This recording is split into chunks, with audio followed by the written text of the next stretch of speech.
Dasturimizni mahalla va migratsiya masalasi bilan davom ettiramiz. Ya'ni migratsiyadan qaytgan yoshlarning yuqori daromadli ish bilan ta'minlanishi, ro'zg'origa baraka olib kirishi uchun ular biror bir kasbni egallashi juda muhim.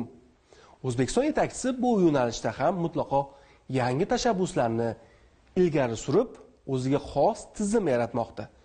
Misol uchun 2024-yil 20-iyunda bo'lib o'tgan video selektor yig'ilishida O'zbekiston yetakchisi har bir hududda texnika oliygohi va ilg'or muhandislik maktablari tashkil qilish vazifasini qo'ygan edi. Hozirgacha Termiz, Andijon va Qarshida texnika universitetlari faoliyati yo'lga qo'yildi. Iqtisodiyotimizni jadal rivojlantirish uchun bizga yuqori malakali muhandis texnologlar suv bilan havodek zarur.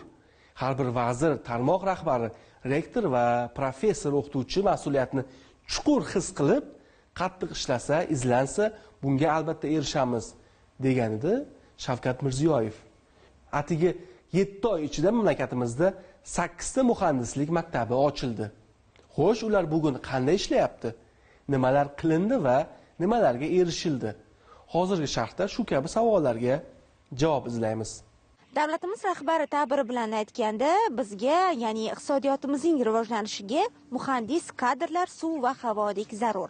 Shuning uchun ham prezidentimiz video selektor yig'ilishida aynan ilg'or muhandislik maktablari sonini 25 taga ko'paytirish topshirig'ini berdilar.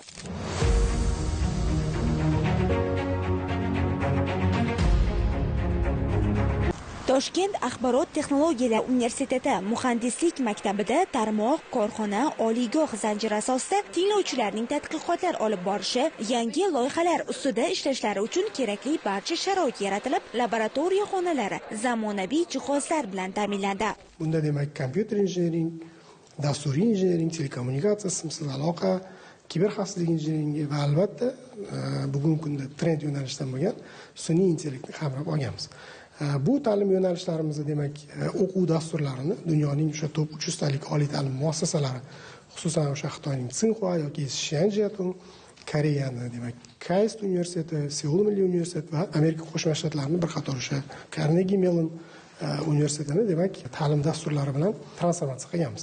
Biz ayni paytda mobil aloqa tarmog'ining kommutatsiya tizimlari o'quv amaliyot xonasidamiz. Bu esa aynan kommutatsiya tizimlari yig'indisi hisoblanadi va bu yerda tinglovchilar bir joyning o'zida mobil aloqa haqida barcha bilimlarini mustahkamlash imkoniyatiga ega bo'lishadi.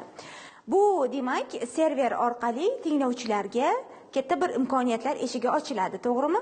Albatta, bu laboratoriyamizda bu yerda talabalar mobil kommutatsiya markazimizda tizimlarda mobil aloqa hozirgi paytda xizmat ko'rsatadigan qurilmalarimizni to'g'ridan to'g'ri O'zbek Telekom Uzmobile kompaniyasiga ulangan hamda buni ham tajriba tariqasida hamda onlayn tariqasida asosiy kommutatsiya markaziga ulangan holda buni ishlatib talabalarga ko'rsatib, talaba bu yerda olgan bilimlarini korxonaga borganda bemalol tarmoqda ishlab keta olish qobiliyatiga ega bo'ladi. Oliy muhandislik maktabi konsepsiyasi davlatimiz rahbari tomonidan e'tibor berilgani bu juda katta bir korxona va tarmoq oliygoh o'rtasida bir rezonans degan bo'ladi. Bu bizni aloqalarni chambarchas bog'langan holda juda katta imkoniyatlarni bu kelajakda yaxshi natijalarni beradi. Mamlakatimizda birinchilardan bo'lib Muhammad Al-Xorazmiy nomidagi Toshkent axborot texnologiyalari universitetida 10 dan oshiq laboratoriyalardan tashkil topgan oliy muhandislik maktabi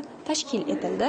Oliy muhandislik maktabimiz eng zamonaviy texnologiyalar bilan jihozlangan bo'lib, sun'iy intellektdan tortib aloqa sohalari bo'yicha bizni loyiha tayyorlashimiz bo'yicha ko'maklashib kelmoqda.